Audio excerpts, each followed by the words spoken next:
Welcome back to royal civil engineering. Rapid revision की series को आगे बढ़ाते हुए आज हम देख रहे हैं सॉइल मैकेनिक्स। ठीक है, सॉइल मैकेनिक्स में हम सबसे पहले वही करेंगे। इसमें क्वेश्चन और थ्योरी दोनों मिक्स हैं, न्यूमेरिकल और थ्योरी दोनों मिक्स हैं, आपको बस देखते जाना है मेरे साथ। ठीक है, तो पहला क्वेश्चन है हमारे पास। क्वेश्चन मैंने शॉर्ट में लिखे हुए हैं, पूरी आपको लॉन्ग क्वेश्चन देखने को नहीं मिलेंगे। जो इंपॉर्टेंट कंटेंट है वही बताता जा रहा हूँ। जैसे यहाँ पर दिया हुआ है गामा बल्क दिया है 1.80 ग्राम पर सेंटीमीटर क्यूब, डब्ल्यू दिया हुआ है 5%। आपसे पूछा है the void ratio remain constant. अगर वॉइड रेशो कांस्टेंट हो रहा है then bulk density for the water content of 10% will be. Water content 10% पर बल्क डेंसिटी कितनी रहेगी। एक ऑलरेडी वाटर कंटेंट दिया हुआ है 5% और आपसे पूछा है 10% पर कितनी रहेगी क्या, बल्क डेंसिटी। ठीक है, तो अपन अपना आप सॉल्यूशन देखते हैं। आई होप क्वेश्चन में सारी दी हुई चीज़ें आपको समझ में आ गई होंगी। अब देखिए सॉल्यूशन क्या है। हमको पहले हम लिखेंगे वही कि गामा बल्क कितना दे रखा है 1.8 ग्राम पर सेंटीमीटर क्यूब, और वाटर कंटेंट हम डब्ल्यू से डिनोट करते हैं। ये डब्ल्यू कितना दे रखा है 0.05।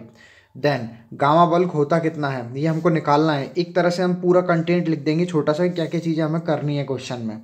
जब भी आप पेपर में सॉल्व करने बैठे तो एक साइड में छोटी सी जगह में लिखेंगे, इसके लिए ज़्यादा स्पेस नहीं लेंगे। और हमको वाटर कंटेंट 10% पर निकालना है क्या, बल्क बल्क बल्क अपनी यूनिट वॉल्यूम। ठीक है, बल्क यूनिट वॉल्यूम। अब देखिए आप इसके बाद क्या करेंगे, गामा बी से डिनोट करते हैं गामा बल्क। देखो पहले हमने बताया सॉल्यूशन में in both case dry density will remain constant, क्योंकि देखो दोनों केस में ड्राई डेंसिटी कांस्टेंट रहेगी, ये अपना कंसेप्ट है। ठीक है, तो ड्राई डेंसिटी का आपको फॉर्मूला पता होना चाहिए, gamma d is equal to gamma b upon 1+W।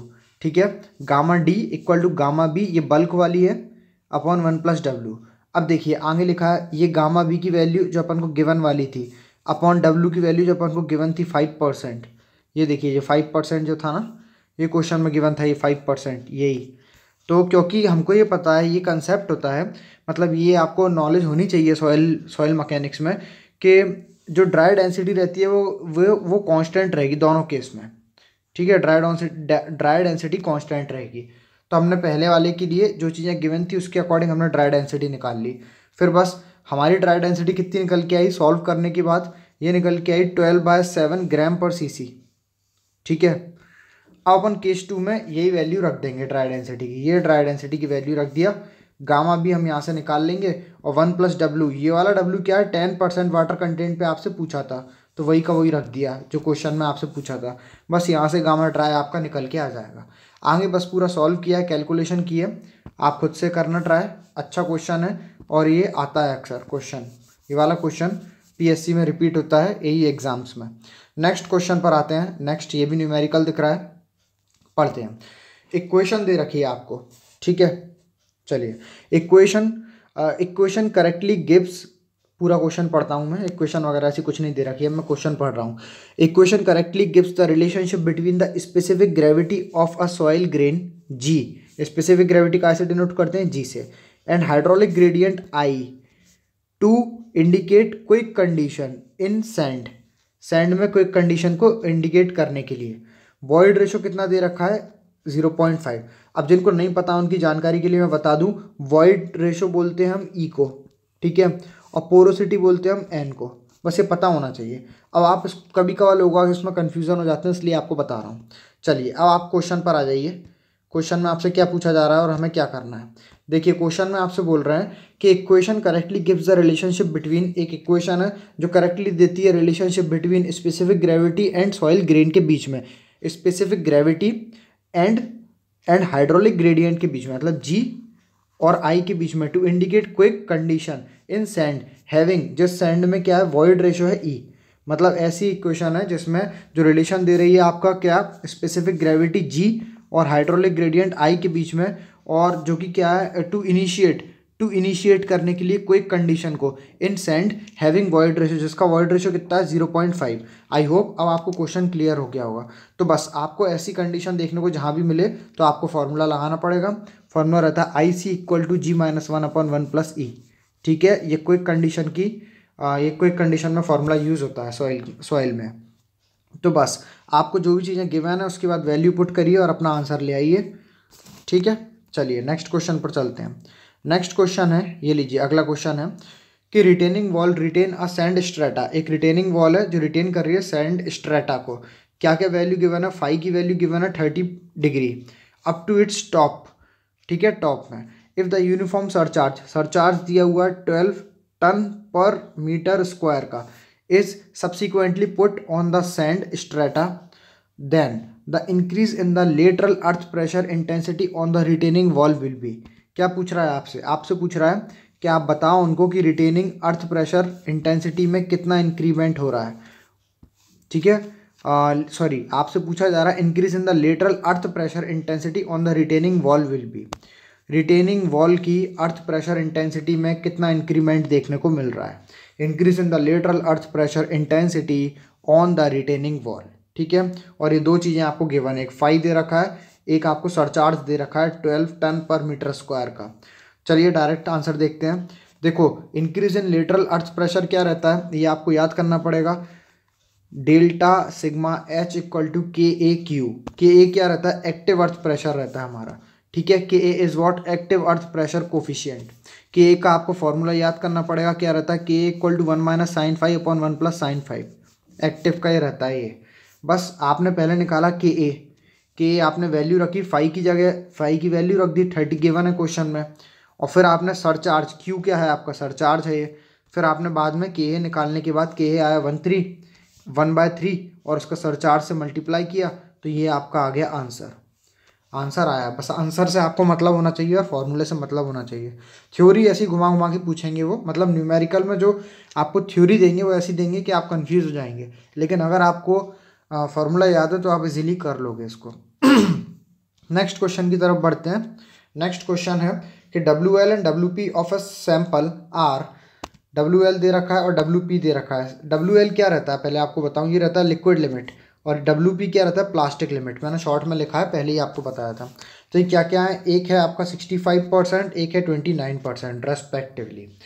The percentage of the soil fraction with grain size finer than 0.002 mm is 24।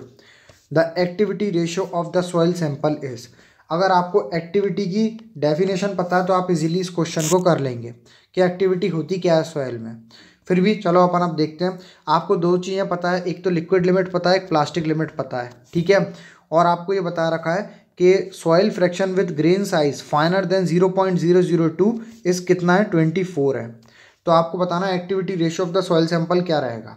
तो देखिए इसके लिए आप क्या करते हैं, आप इसमें सब्ट्रैक्ट करते हैं किस किस को, मतलब प्लास्टिक लिमिट को लिक्विड लिमिट से आप माइनस करेंगे, ठीक है। तो एक्टिविटी क्या रहती है, मैंने यहाँ फॉर्मूला लिखा नहीं है लेकिन आप ध्यान देना कि एक्टिविटी होती क्या है। यहाँ पर उन्होंने क्या किया, plastic limit minus liquid limit, ठीक है, अपॉन परसेंटेज फाइनर देन 0.004 जो रहता है ना, 0.002 ये जो रहता है, ये मैं बस आपको बताने के लिए कर रहा हूँ यहाँ पर। तो ये फॉर्मूला रहता है, बस इसको पुट करो आप और आपकी वैल्यू जो भी आएगी वही रहेगा आपका क्या, एक्टिविटी नंबर।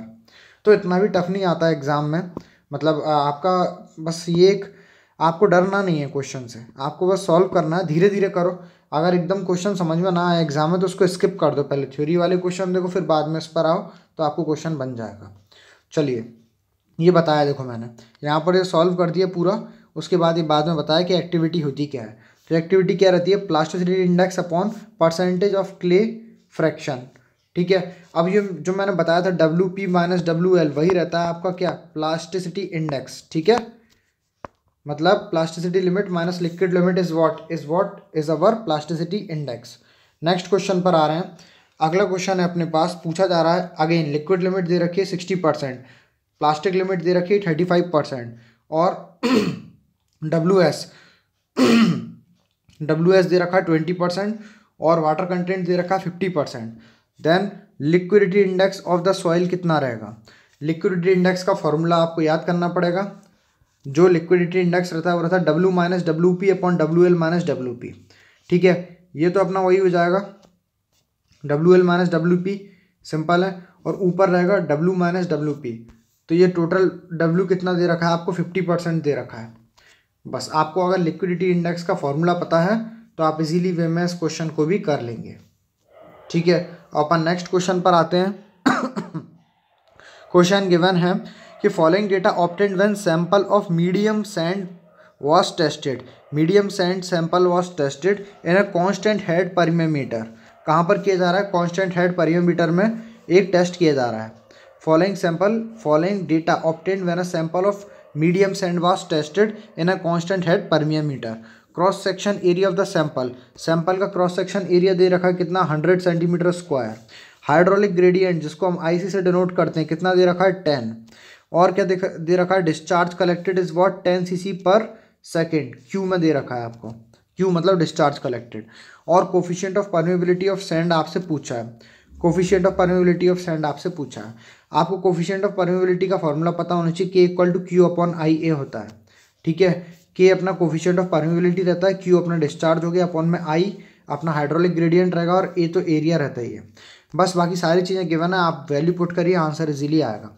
आंसर आएगा आपका मीटर पर सेकंड में आएगा, इस चीज़ का ध्यान रखना यूनिट का। नेक्स्ट क्वेश्चन पर आते हैं। Dry sand specimen is put. देखो इस क्वेश्चन में मुझे भी डाउट है तो उसको अभी अपन स्किप करते हैं, नेक्स्ट क्वेश्चन पर चलते हैं। चलिए नेक्स्ट क्वेश्चन पर आते हैं अपन। ये लीजिए क्वेश्चन है अ कंसनट्रेटेड, ये CONCEN लिखा है ना, कंसनट्रेटेड है। ठीक है, a concentrated load of 50 ton acts vertically at a point on the soil surface.